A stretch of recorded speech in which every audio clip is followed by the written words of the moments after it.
I'm Chris Eist. This is Alex McGee. We made a movie. Here it is. Before there was this, there was this. Before there was this, there was this. And yes, even before there was this,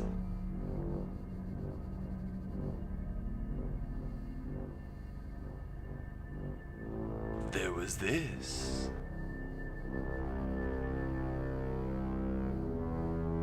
Introducing the Seamstress of Software, the Enchantress of Numbers, the Bright of Science, the Oracle of Algorithms, the Prophet of the Computer Age, Ada Lovelace!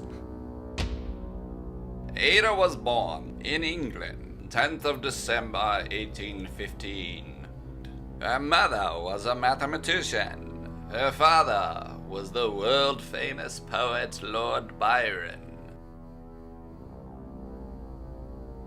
Ada's parents split up soon after she was born. Her mother was afraid of her becoming like her father, who she considered a deviant pervert.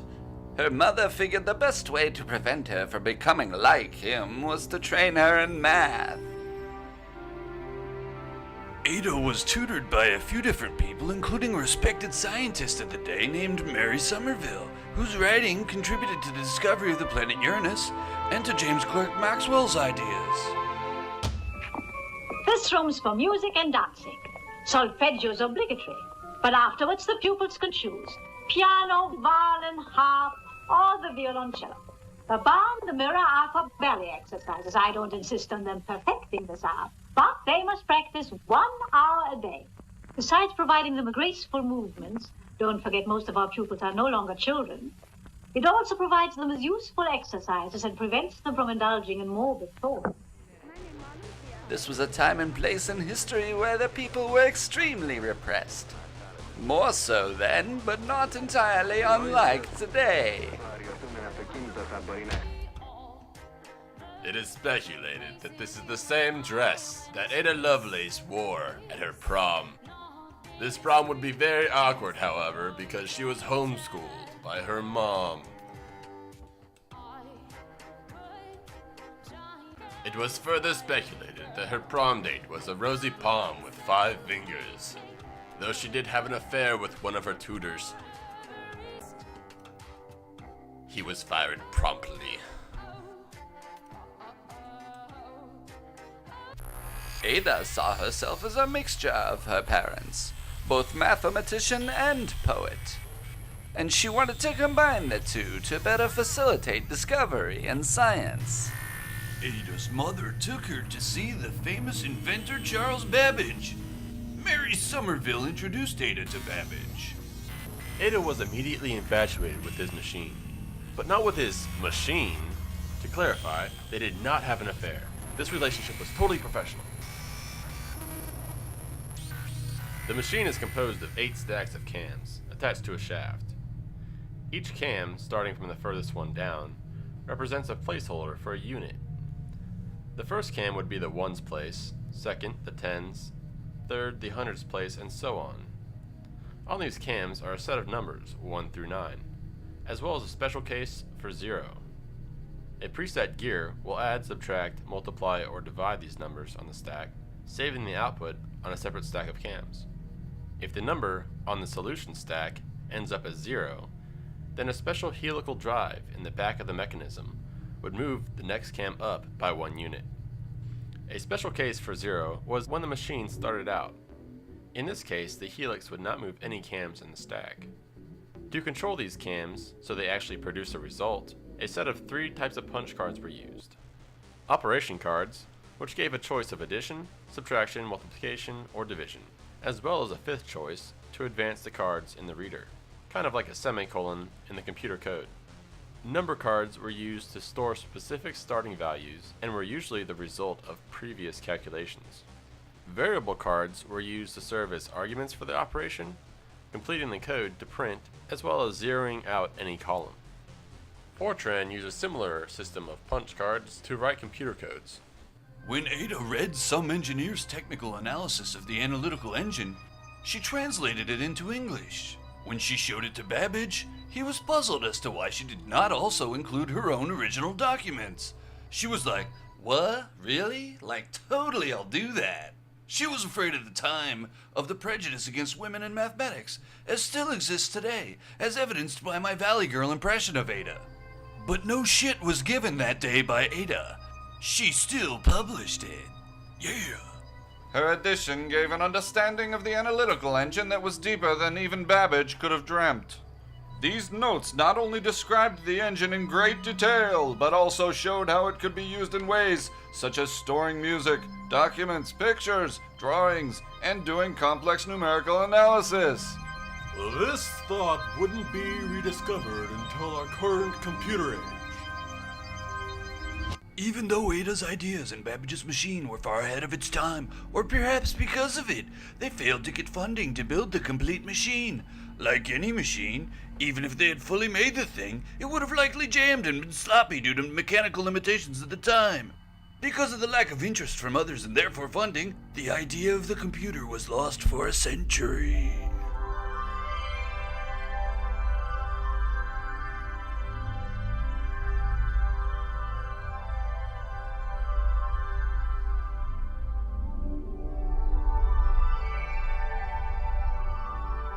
Before you people in the 21st century start patting yourselves on the back for not ignoring such profound discoveries anymore, we're just as ignorant as the idiots from the 19th century were, despite even now having computer technology all around us. In the 1970s, the DoD built a universal coding software which they aptly named ADA. This software would not only be used for military applications, but also in autopilot systems, air traffic control towers, and even satellite navigation. Ada Lovelace was a complex person who contributed greatly to the history of our computer science.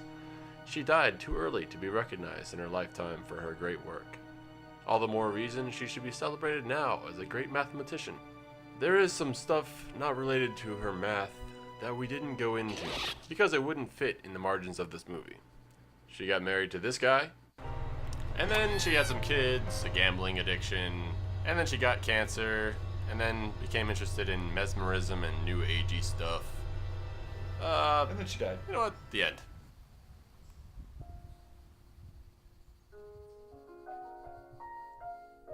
Finally, after a century and a half of waiting, Ada's dream of what computer technology could be used for has been fulfilled. But little did she know this prophecy would lead to this.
Coming soon to a theater near you, Leibniz in 4D.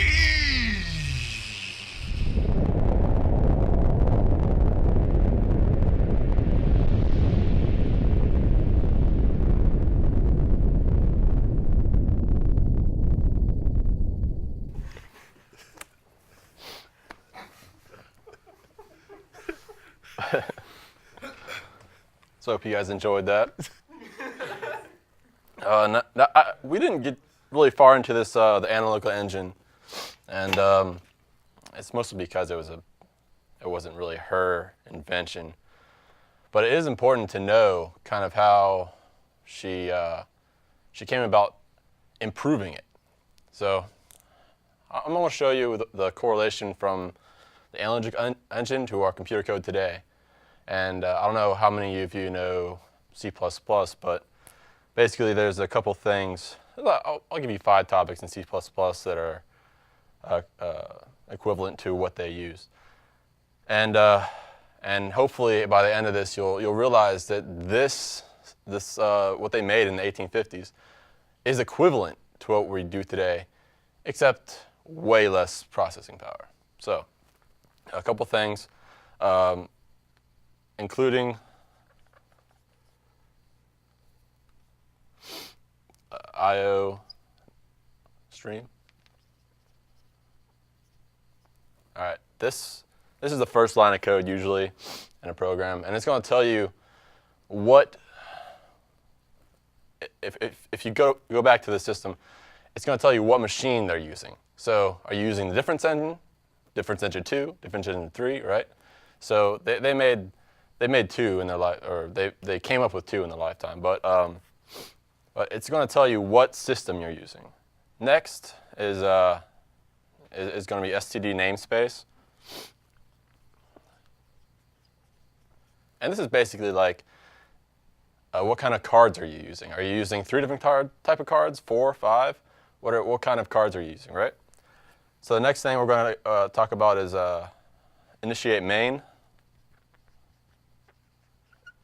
And this is gonna be your first run in the program and setting up the groundwork and making cards so that you can later put them back into the system and make complex functions. Babbage initially saw the machine as a calculator. He didn't really think too much in advance of how this could be used to make functions and such, but he wanted to really make logarithmic tables that were very accurate so that people that used them, like ship navigation, would be able to use them accurately. Before that, all we did was we calculated by hand, and there was tons of errors throughout the whole thing. So next, after initiate main, I'm going to talk about an if-then, and then the semicolon, right? So if-then, basically, if this condition occurs, do this. The system didn't really have an automated way of doing this. They had a bellboy, a person that would stand by the machine, load cards up, and it was his decision to put this stack of cards in or this stack of cards in, depending on the result, right? So this part was not done by the machine, but done by humans. Semicolon is basically load the next card up, which was done automatically by the engine. A couple of cool things about if-thens, though, that were built into the system was, so if your result came up as a negative and you tried to take the square root of it, it would ding a bell, like actually ding a bell in the system and say, hey, you can't do that. It's impossible. So that kind of complexity was way ahead of its time, in my opinion. So let's go away from this and look at this, how to build one of their codes. And you can look at these. This is a sample program I came up with, and we're going to run it step by step. But let me explain it to you first. Every line here is an actual card. So there's, like I said in the video, there's 3 types of cards. There's number cards. There's going to be variable cards. So what is it? Is it multiplication or division? And then there's going to be a card that kind of, it's like the storing card. That's the number card, right? It's output. So we're going to have, in this code, we're going to start off with the number 6, the number 1, and the number 1. These are 3 different these are going to be 3 different cards, and they're going to load into each stack of cams. So we have 8 stacks of cams in the machine, and like I said in the video, you got the ones place, tens place, and hundreds place. So what this is going to do is going to rotate this first place around into the number 1 position, and then the next cam it's going to be 6, and then 1, right? So next we're gonna tell it what to do. We want to multiply stack 2 by stack 1 or 0, which is what they called it, and we're going to print out solution in stack 2. So we're going to change stack 2 into the solution of stack 2. So next, after that, we're going to subtract the first one from solution in 0, then multiply, and then put the solution in 0, then multiply from the second cam to the first cam, and then put that solution in stack 2. So let's look at what it does.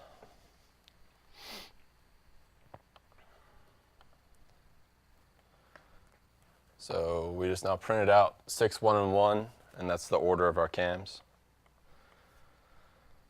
Now our second stack is now 6, because 6 times 1 is 6. And then you see our first stack changed to 5. So if you can imagine this machine just spinning gears, making all this noise, and screaming whistles everywhere, and all these cams are turning, just so you can have like a basic calculator, right? That's what Babbage saw, but Ada took this a step further and said, what if we introduce this if-then statement, right? What if we have the person that's doing this analysis say, all right, at this point do this, at this point do that, and if this certain situation occurs, cancel the whole thing because it's wrong, right? So she was able to make this huge code to calculate Bernoulli numbers, right? And this machine was able to calculate up to the 7th power Bernoulli number, which is not that far, but in the time, we were only able to calculate up to the 4th and 5th Bernoulli number by hand. And then after that, this machine was the only thing that able to go further. Because after that, the numbers go up to millions of digits. So one other thing I wanted to kind of touch on before I go is that division in this system is very, very complex. So what they did, and it's pretty cool, because they had 50 cams in each stack, which is a lot of numbers, right?